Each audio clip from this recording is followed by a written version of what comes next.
Hi, my name is Venerable Sister Kema.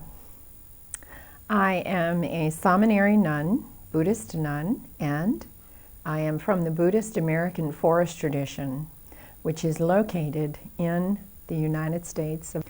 I've been a nun for about 6 years, and I have been studying for about 12 years with Most Venerable Vimalaramsi. We call him Bhante Vimalaramsi, or Bhante. And over the course of my studies, I have decided I really want to do a series of talks for just anyone to understand the truth of the teaching of the Dhamma. I call this the reweaving of the Dhamma cloth, finding the tapestry of truth.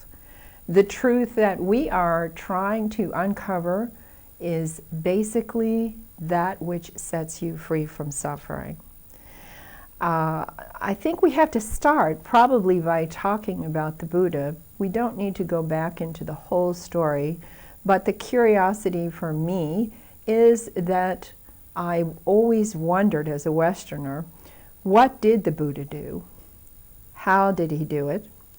Are the instructions still here today? And if they are, can you and I find those instructions and do the same thing within this lifetime? And if we can, the big one is it valuable for our life right now? Can we reclaim the pricelessness of Buddha's teaching? First, we have to look at who the Buddha actually was. And I don't mean in terms of him being a prince or in terms of the Sakyan clan. I simply mean as a teacher, who was he? He was a meditator. You know, I was a personnel consultant for a number of years before I was a nun. And we always said if someone has done a profession for a long time, he becomes an expert if he's done only that profession and nothing else. That's how you become an expert at something. In this case, the Buddha was a meditator, and he was a meditation teacher for about 45 years. As the master researcher of truth and uncovering what this suffering was, he went to 2 different teachers. He studied with Alara Kalama for a number of years during the 6-year period when he was with the other ascetics, and he got to a certain point in his meditation called the base of nothingness. After that, he left Alara Kalama and went to study with Ramaputta. And when he studied with Ramaputta, he got to neither perception nor non-perception. But he knew there was more. He knew he could go further than that. And so he kept on searching. Now, I think we need to stop here for just a moment and say, what was the suffering? Did he define exactly what the suffering was? If we look in the Majjhima Nikaya in number 141, we will find very clear definitions of all of the tiny pieces of suffering which are mentioned in the sutta texts. The phrase that I'm referring to is sorrow, lamentation, pain, grief, and despair. And in this sutta, the Saccavibhanga Sutta, the exposition of truths, this is in Bhikkhu Bodhi's translation, which is what we use for the Majjhima Nikaya, the middle-length sayings. And this book, this Nikaya, there are 4 Nikayas, and this Nikaya, it stands as the one Nikaya that has the complete teaching in it. It is supported by the Samyutta Nikaya, which is the supportive, shorter types of suttas supporting the same thing found in the Majjhima Nikaya. The other 2 Nikayas are the long discourses, which is the Digha Nikaya, and then the Anguttara Nikaya, which is the numerical sequence Nikaya. For our purpose today, I just want to look briefly at what he said this sorrow, lamentation, pain, grief, and despair actually was. He said, "And what, friends, is sorrow? The sorrow, the sorrowing, the sorrowfulness, the inner sorrow, the inner sorriness of one who has encountered some misfortune and is affected by some painful state, and this is called the sorrow. What, friends, is lamentation? It is the wail, the lament, the wailing and lamenting, bewailing and lamentation of one who has encountered some misfortune or is affected by some painful state, and that is called the lamentation. And what, friends, is pain? It is bodily pain, bodily discomfort, painful, uncomfortable feeling born of bodily contact, and this is called pain. And what, friends, is grief? It is mental pain, mental discomfort, painful, uncomfortable feelings born of mental contact. This is called grief. And what is despair? The trouble, the despair, the tribulation, the desperation, the anxiety of one who has encountered some misfortune or who is affected by some painful state, and that is called the despair.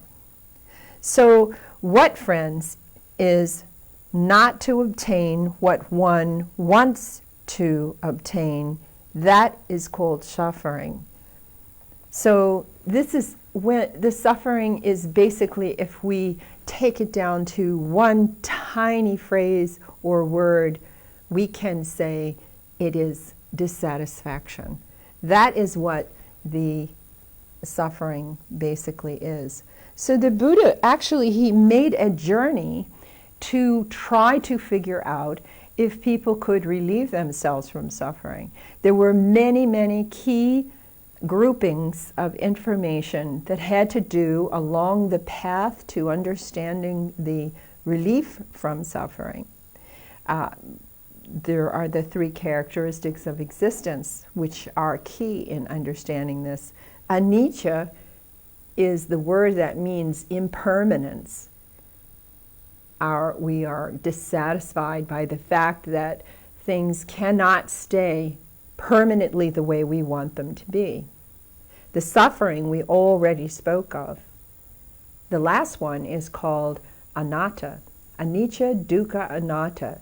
These three pieces are very important in uncovering them and seeing very clearly what precisely they are in order to understand how the suffering works and how to get free from it. Now, anatta has often been translated as no self, but for my own part, I found this extremely frustrating and not clear at all. And I think many people that have been my students and my teacher students over the year have also found this to be a bit complicated. But, you know, if we look in the suttas at what was said about this anatta, it is the idea of personality. And personality is not, it doesn't mean your personality the way we talk about he has a nice personality, she has a nice personality.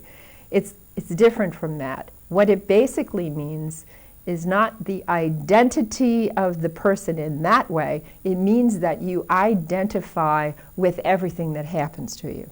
You see, your experience in this world happens through this body, which goes from your head all the way down to your toes. And within this body framework, you have a psychophysical situation between mind and body that is operating. And that is how you experience your existence. Now, you experience the external world through the eyes, the ears, the nose, the tongue, and the body. So these 5 sense doors experience the forms that you see, the sounds you hear, the odors you smell, the flavors you taste and the tangibles that you touch with your body and experience the sensations. Then you have a sixth sense door, and the sixth sense door is your mind. Mind experiences what they call mind objects, or dhammas, which arise. And these mind objects, in English, is very simple. The eye has forms, the ear has sounds, and the mind has mind objects. Is the way they translated this. It makes sense because the contact that leads into the experience of this existence happens in this way. The eye will first see, for instance, color and form. So if I see color and form, and then eye consciousness arises, the meaning of the three make eye contact. What says glass is perception. Now I'm talking in terms of the 5 aggregates now, because you are made up of 5 aggregates according to the Buddha. Your body's the first one, feeling is the second one, and feeling is either pleasant, painful, or let's just say for now it's neutral. We're just going to deal with the pleasant and painful mostly as I teach you in this series. So you have the body, you have these feelings, and they come one at a time. You have perception, which names things. And when we did this with the glass before, we said the eye meets color and form, eye consciousness arises, the 3 pieces make eye contact. And what said glass was perception. So perception has memory in it. That's how it works. So we have body, feeling, perception. Then we have thoughts which arise on their own, and we have consciousness. Consciousness cognizes. It cognizes the experience. Without consciousness, we cannot experience perception, we cannot experience feeling. The feeling, perception, and consciousness are conjoined together. They coexist. You can't perceive without feeling and being conscious. You can't feel without being conscious and perceiving. You can't be conscious without feeling and perception. It's an interesting little trick with these 3 pieces. Okay, so that's how we basically experience our existence.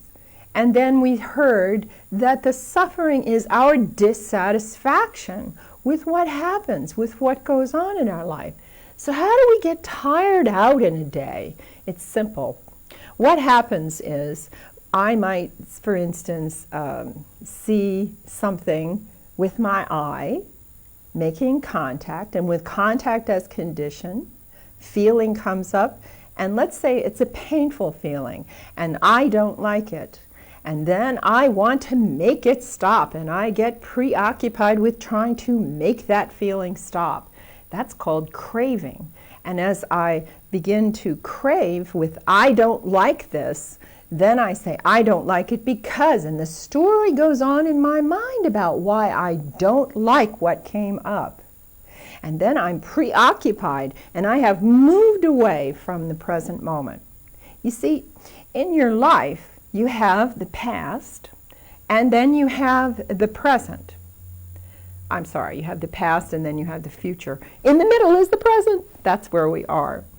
But what happens is, so many people carry around all of the emotions and traumas and sadness and grief and distress that happened in their past, they're carrying it on their back. And their future worries are sitting right here in their front, and they are worried about what might happen next.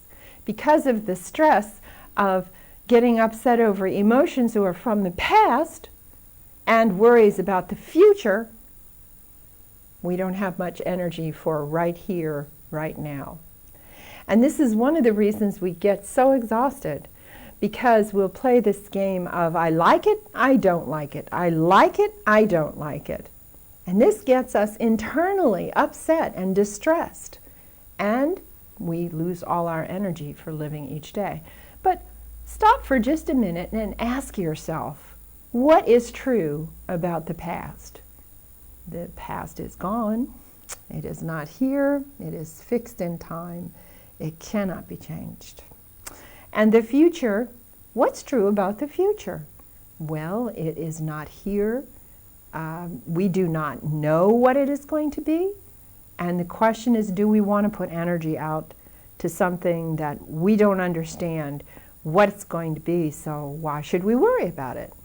And yet, if I were to give you 1 cup of energy every morning, what would happen to you is you would most likely take 1/3 of that cup and you would give that energy to the past, and take 1/3 of this cup here and you would give this to the future.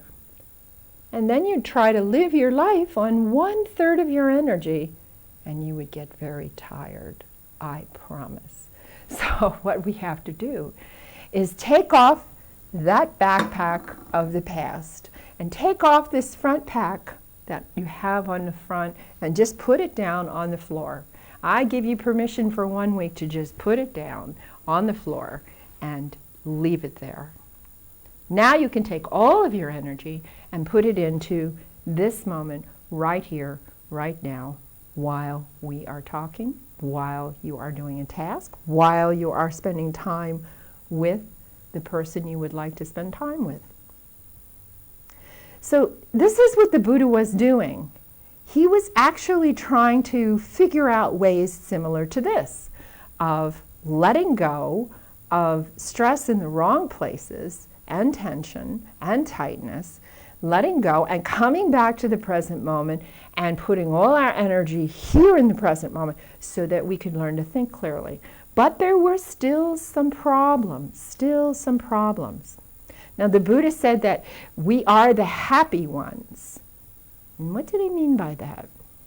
Well, we are the happy ones. We can be the happy ones when we understand, when we have a trained mind, when we understand how things are working and how we can release the tension and relax and smile and be happy and stay in the present moment. If you want to understand what happens to you when you grow older, you need to visit a daycare center and you look and see the vibrant just energy that flows out of the 2-year-old. The 2-year-old child is curious about everything in the world. He doesn't know what it is. He doesn't project or think about what it might be or worry about what it was yesterday. He's discovering everything. Once we have established this information base, things start to change inside us. And by the time we're older, we've decided, instead of spending our times vibrantly alive like that, curious about everything, we've decided to carry things around on our back and worry about things in the future and drain our energy out. And this just doesn't work. This is not what we need to do. Now, the Buddha was a master meditation teacher. And, you know, I was a personnel placement counselor before I was a nun for almost 14 years. And I have to tell you, whenever we found someone with a lot of experience in one particular thing, we looked very carefully at him to see if he had become an expert. Because the way you become an expert is to do something and do it all the time. And eventually you will get very, very good at what you are doing. In this case, the Buddha was a meditation teacher. He was a meditator and he was a master researcher into trying to figure out how to do this. And once he figured out how to lay out a plan to set people free from suffering, then he spent 45 years teaching that same topic. Anyone who teaches something for 45 years, you can pretty well believe that that person has refined the way he teaches it and has simplified it. Now, it's interesting because in a lot of the traditions, the Buddhist traditions, no matter which ones you look at, they all seem to have one particular chant that has been preserved and is used within those teachings. That chant is the chant that says, the Buddhist teachings was easy to understand. It was immediately effective. And it was so interesting, it invited inspection, more inspection, more inspection. And you wanted to learn to see how far it could actually go. So this is why it's been so exciting for me in this, to see how the things that the Buddha were teaching are able to help people today just as easily as they helped people in ancient times when he first found this. Now, I want to just read a little bit for you to give you an idea from the text what it was that the Buddha was doing when he was teaching. This is from the Vedavitaka Sutta, the two kinds of thought. We're using Bhikkhu Bodhi's translation from the Wisdom Publications, and it's available through Amazon.com. It's probably available at BPS here in Sri Lanka. It goes like this. Thus have I heard on one occasion the Blessed One was living at Sawati in Jeta's Grove, Anathapindika's park. And there he addressed the bhikkhus thus. Bhikkhus, the Venerable Sir, they replied. And the Blessed One said this. Bhikkhus, before my enlightenment, while I was still an unenlightened bodhisattva, it occurred to me, suppose that I divide my thoughts into two classes. Then I set on one side thoughts of sensual desire, thoughts of ill will, thoughts of cruelty, and I set on the other side thoughts of renunciation, thoughts of non-ill will, thoughts of non-cruelty, and I abided thus, diligent, ardent, resolute. A thought of sensual desire arose in me. I understood this is a thought of sensual desire. It has arisen in me, and it leads to my own affliction, to others' affliction, and to the affliction of both. It obstructs wisdom, causes difficulties, and leads me away from nibbana. Now, what does he really mean there? It leads to my own affliction and to others' afflictions when it was a sensual desire. The thing that you need to understand at the core of the teaching of Buddhism is that it isn't that the Buddha is actually asking you to simply give up life, and he certainly is not asking householders to do this. He is asking you to help yourself become free from suffering by coming into more balance with understanding the I like it's and the I don't like it's, and say you can still see a beautiful rose and experience the beautiful rose and smell the odor of the beautiful rose and like it, and then leave the beautiful rose and move on in life. The key to the Buddhist teachings for the layperson especially is to say, once something has happened, that's over, now we can go on.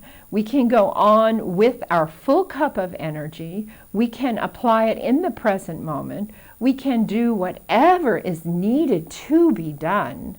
We can do that with a clear mind, paying attention, with balance and equanimity. This is what we are struggling for, equanimity and balance. The Buddha was teaching a way of letting go of reactions and of learning to respond. And in order to respond, we have to begin to smile and to let go. Let go of the tension and tightness of wanting to make something stop, because all things will arise, all things will pass away. We know this is a natural law. All things are impermanent. So we can allow something to be happening, and it will arise, it will occur, and it will pass away. If it needs a response, instead of reacting the way we always have before when stimulated with a similar situation, we let go of that. We look at what is happening, and we learn to respond. Very quickly, an example of the difference between a reaction and a response. I've actually had people ask me this. There once was an office and it had many people working on it, and in one of the trash cans there, all of a sudden someone had thrown something in there and a fire started in the trash can. And one secretary started screaming and yelling, "It's an emergency! We have to get out of here! Everybody run out! Leave the building right now!" And everybody did that. This was a huge reaction, and she ran out of the room. And another person stood up, looked at the trash can, went to the water fountain, got a glass of water, brought it back and poured it on the fire, and took the can out of the room. So one person reacted, and one person responded. So the question is, what would the world be like? What would the world be like if we actually took the time to be calm and to respond and not to just react? That's the real question, isn't it? So I'm going to leave you today with one note that was in this sutta a little bit ways in that we use all the time. Is something that you ought to just print out and put it up on the wall. The Buddha came and he said to the monks, "What you frequently think and ponder on, that will become the inclination of your mind." So when you get up in the morning, if you are not smiling, when you get up in the morning and you dive into feeling really bad, then you're probably going to feel bad all day. But if you look at what knowledge you have just from this one talk, whatever arises passes away. So why get uptight about it? It's the truth. It's there. It has a cause, a reason for it happening. So we say, okay, it's there. Does it need a response? Or can I relax and let go and relax and can smile and wait and be patient and not take things personally? The atta and anatta perspective is something we will talk about in our next little talk. This one, I will say thank you for coming, and I enjoyed being here for you, and I hope that I can do many more. Thank you.